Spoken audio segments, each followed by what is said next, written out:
Right, good morning and talofa lava bikers. This morning our track intro is Southern Motocross Club. In particular,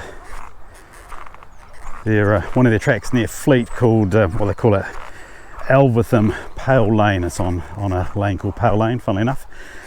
So Southern Motocross, this is a club racing outfit. It's a wee bit different to certainly the ACU and maybe the AMCA. So this obviously is for those of you not really familiar with the setup here. So Southern Motocross have been around for a long time, and I've known about them for a long time, but I only started riding with them last year after my cross-country club folded up, and I thought I needed to go back to motocross. They're kind of convenient for me in terms of my location. I'm just northwest of London. They operate just sort of south of London. They've got a number of tracks, but the ones they mostly use are these two around Elvetham, which is very close to Fleet. So if you know Fleet services on the M3, they've got two tracks within a couple of miles as the crow flies. This one here, which is a lovely track, really nice track. It's fast, flowing, it's got some great jumps, and good for an oldie like me. It's just about as safe as a motocross track can be, which is sweet. As you can see, they look after it very well. It's watered here before practice, ready to go. So this is the Pale Lane track. They have what they call a forest track. It's a completely different beast. It's as the name says, it does exactly what it says on tin. It's in the forest. It's quite finicky. I mean, they look after it well. I'm undecided. That's why I'm humming and hurrying. I'm undecided how much I like it. It's a good track. Parking's a bit limited. If you need shade because it's really hot in the summer, it's good because it's in the forest. So it's fine. There's another one called Horsham. There's a couple down, I say roughly Gatwick way. Probably people that live down there wouldn't say, they'd go, oh, it's nowhere near Gatwick, you don't know what you're talking about. But you know, it's down in that area of the world. Horsham, they've got a track called Horsham, been there a couple of times. Really good track, really enjoy it, quite fast as well. Got some nice downhill jumps, uphill jumps, good fun. And then another one at North Chapel, which for various reasons I didn't get to last year, so hopefully this year, but anywho. So this is their Pale Lane track. What do you need to know about Southern Motocross? Well, Southern Motocross, the chap that set this up, I think it was a guy called Tony Ford. I mean, his history's on the internet if you're really interested, but he had a big falling out with the ACU way back in time, maybe the 80s even possibly, but essentially he thought the ACU were behaving as a monopoly, and they had a bit of argy-bargy, but ultimately they set up their own sanctioning setup, so they have their own little system called ARPA. So if you want to ride here regularly, you join the club, you get an ARPA license. I mean, the cost of that is, it's not dissimilar to what the ACU costs altogether when you add it all up. So you do that, you can pay on the day, just like most clubs, you can pay on the day, you can get a day license here, so that's standard in that sense. They don't have timing equipment here, which is a bit of a shame. I'm not fast, but I love numbers, so I miss having the timing thing. But I think the general philosophy here is to try and keep costs under control, and that's part of that philosophy. So they have an interesting system. One of the things that they set out to do is to give everybody a fair go as much as is possible in racing. So they have lots of classes to help with that. And sort of the main class they have is graded by ability. And the way they do that is when you first turn up and you've never done SMX before, it's a little bit chaotic. So practice, everyone just sort of goes down in a big crowd, and maybe I'll show you that on the bike later. You just go down to the start line. I don't know if you can see, it's behind me down there. Can you see way in the distance? Probably not with the GoPro on this. Anyway, you go down, so everyone goes down in a massive gaggle. The really keen ones get there first, of course, and they just lead off groups about 30 at a time roughly, and you know, close it off after 30 go, and they have their couple of 3 laps of practice, and they do that till everybody's been through practice. And then they put up a purple flag, which is qualifying races, and they do the same again. Everyone goes in as a gaggle, and they put 30 or 40 on the start line, and let as many groups go as is necessary, but they lap score those qualifying races, and then they basically divide people up by ability. The front one's going to the A, next one's into B. So it's a little bit arbitrary, and obviously it's a bit random in terms of what order people turn up, and there's the obvious sandbaggers that go around slow and then lap you if you're in the D group. But so there's all that. I mean, that's pretty unavoidable. I have seen them, if people are too ridiculously out of their class, pull them off, which I think is really good. But that said, you know, with all those caveats, it actually works reasonably well. So it's good for a hacker like me. I've a couple of times, rather than going in my age group, I've gone in the graded groups and got into like the D or E group, and that's quite good because, you know, I'm not so swamped by the fast guys, and you know, there's just someone ahead of you and someone behind you. So so it's good, yeah.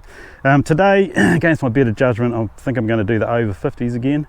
The front guys are really fast, but we'll see how we go. My aim is to not get lapped, so, you know, baby steps, right? You just do what you can. So that's about the size of it. Yeah, they've got a really good flag system here, so they have a different colour flag for each class. So they put that up, you know, so when if it's going A, B, C, D, when the A's go off the line, as soon as they're gone, they put up the B flag, and you can see the flag from all around the parking lot, and that's how they run their meetings, and that actually works quite well too.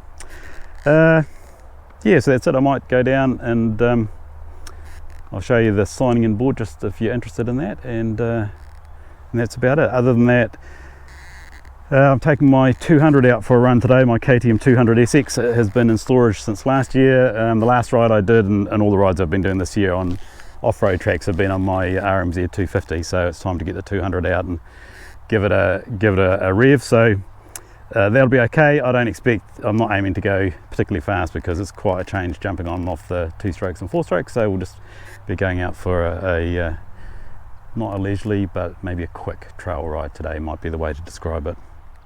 Okay, so before I finish, I'll just show you these jumps, this sort of main straight, I guess you'd call it. There's a series of jumps. They reverse the track from time to time, so sometimes you go up it, sometimes you go down it. Great fun. You can see the parking area here, and they have this really nifty system. You see the track in between where I am on the track and the parking area. It's great. There's all holes in the fence.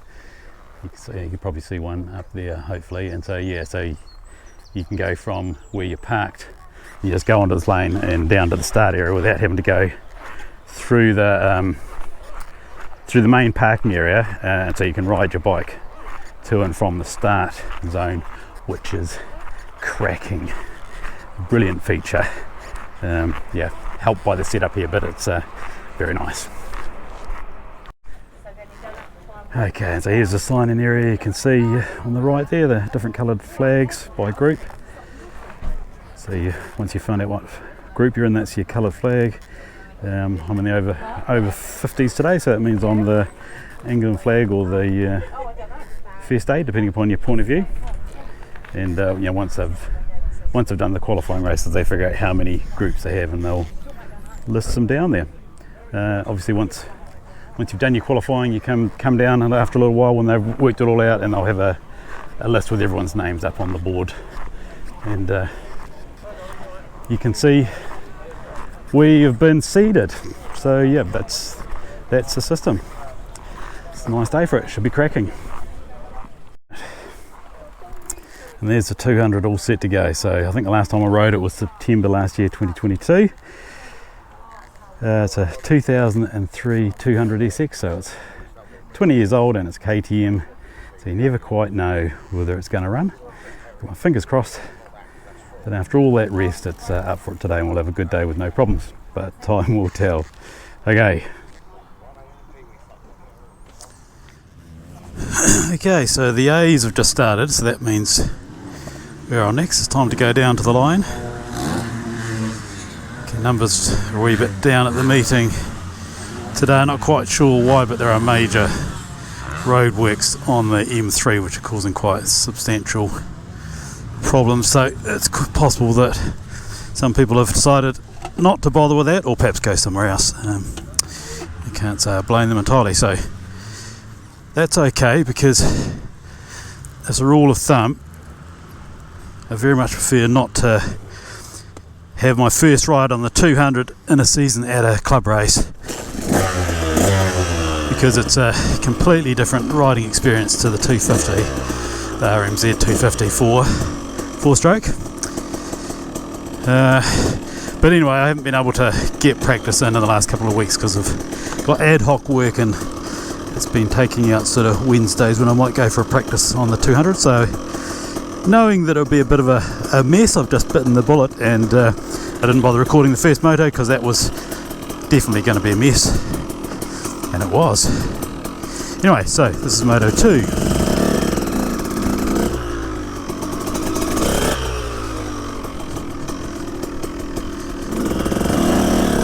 Right, you might be able to see as we go down the rat run here, the England flag there, that's telling the over 50s that they're next.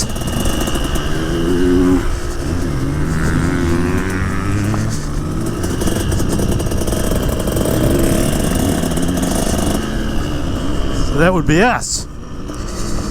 What could possibly go wrong, right? God, look at that. That's the only race I'm going to win today, isn't it? It's first to the line.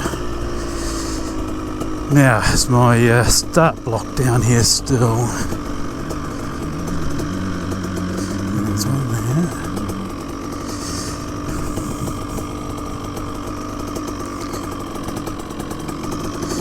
Just for my wood block that I use to get the bike started, because I'm a bit too short. Someone's taken it away from the start line and I have to go and pick it up again.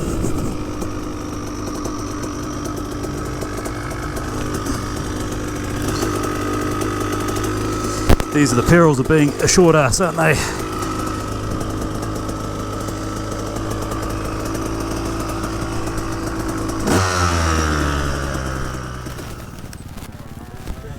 Okay. Just having a chat to the chap next door, as you do at these sorts of things. Nice 1989 KX250 that he's had since new. Very nice. I'm talking to...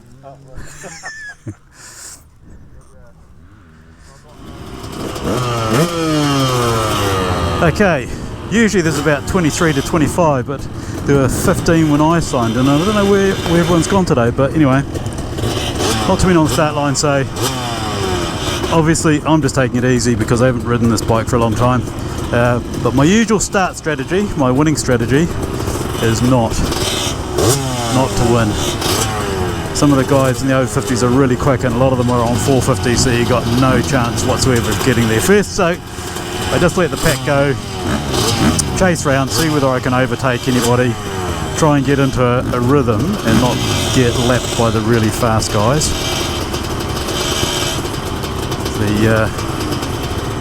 The astute amongst you will note that is not a winning strategy, and you would be absolutely correct. It's a survive and have fun strategy, and it works for me.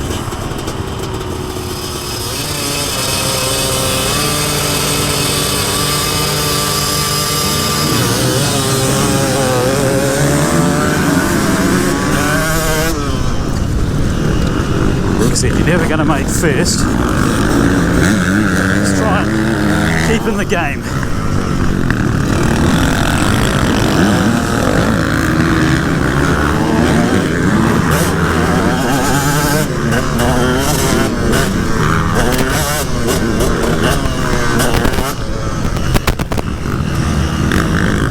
Oops.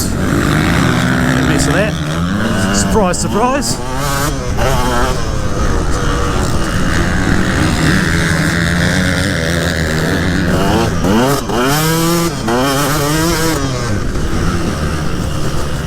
Oops. You can't park there, mate. Right, so this is my chance to not be last. We'll see how we go.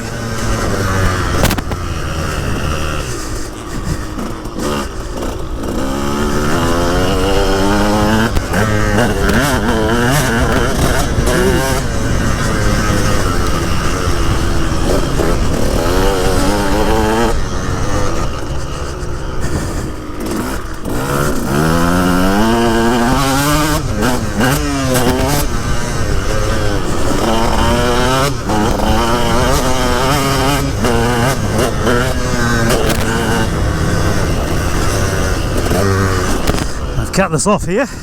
Usually just keep going at full speed.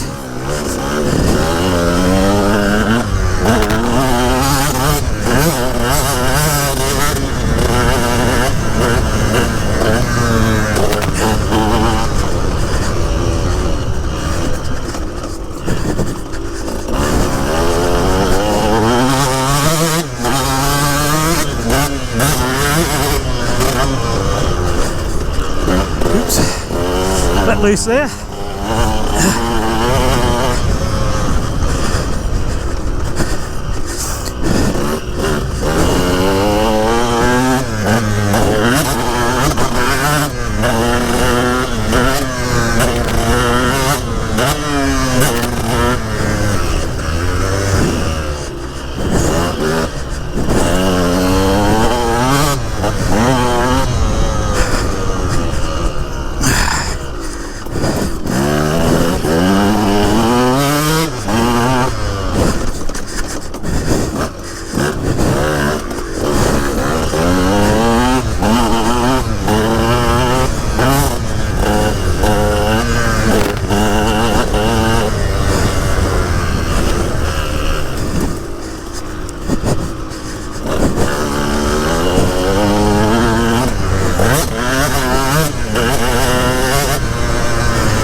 There of that yet again.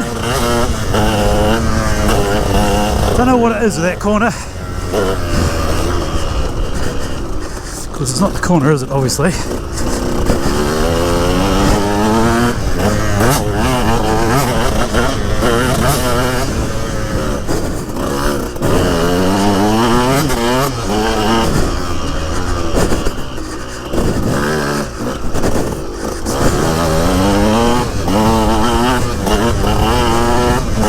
That's the line, but just way too slow.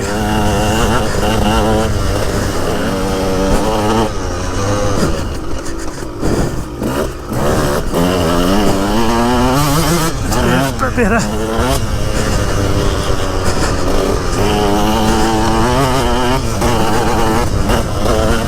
Just got to get back into how to ride this bike. Not like the 250 4-stroke.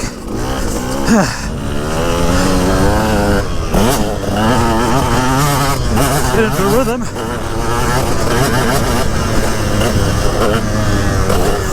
And worry about speed later. Except for, you can see the fast guys coming behind me.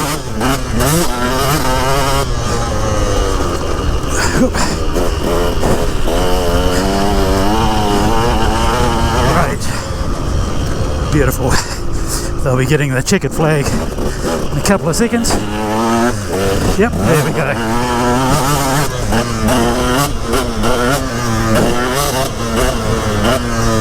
That's good, because I didn't lose this last lap, which, as you can see,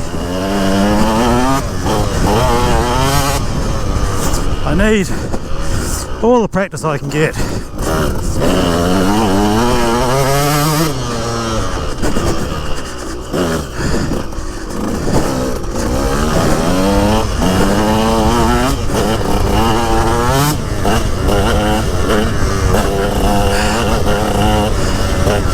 And I won't lie, suffering from a bit of arm pump. Doesn't bother me too much. Generally, the whole feel of this ride is so different that you know, I'm hanging on too tight, like the guy in Top Gun, you know. Yeah, holding on too tight. Hey! Woo!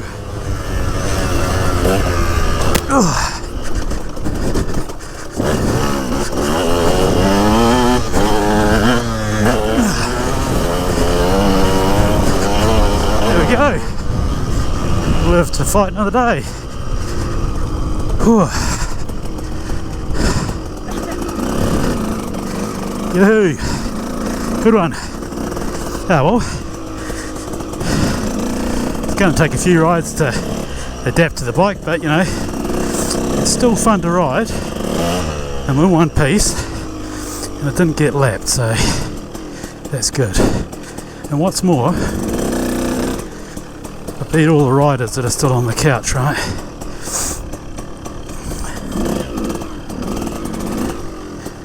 I know it's a bit mean in some sense, but there we go. You got to take it when you can.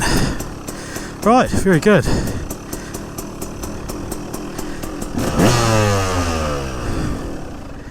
Thank you very much, folks. That's a few quick laps of, well, quick stretching it in there. A few laps of Elvetham, shall we say. Right, till we see you the next time then. So it's not exactly between Moto health food, I know, but it's blooming hot out there, and it's Father's Day, so I'm treating myself between Motos 2 and 3. Let's do us a favour, don't tell anybody. Not very healthy, but blooming tasty.